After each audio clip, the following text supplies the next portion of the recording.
I don't know much about him, but I have heard his name. There are a lot of people. Now I can't mention them, but we have many great poets and singers. So definitely we can open in their 5 areas. Okay. No, I have not heard of him so much.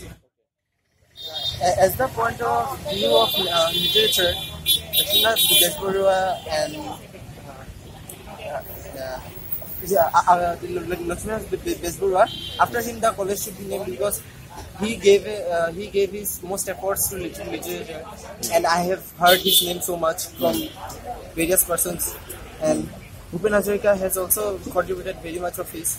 So after these two persons' name, the government should give established colleges. Thank you. তেওঁ RSSৰ সভাপতি আছিলে আৰু তেওঁৰ নামত college খুলিব বুলি কথা ওলাইছে।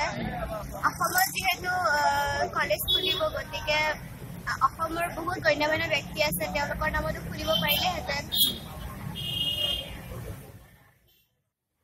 লক্ষ্মীনাথ বেজবৰুৱা আছে, কনকলতা বৰুৱা আছে, পিয়লিৰাম ফুকন আছে আৰু তৰুণৰাম ফুকন আছে। তেনেকে বহুতো আছে যোনে আমাৰ অসমত যিবোৰ আন্দোলন হৈছিলে তাত শ্বহীদ হৈছিলে।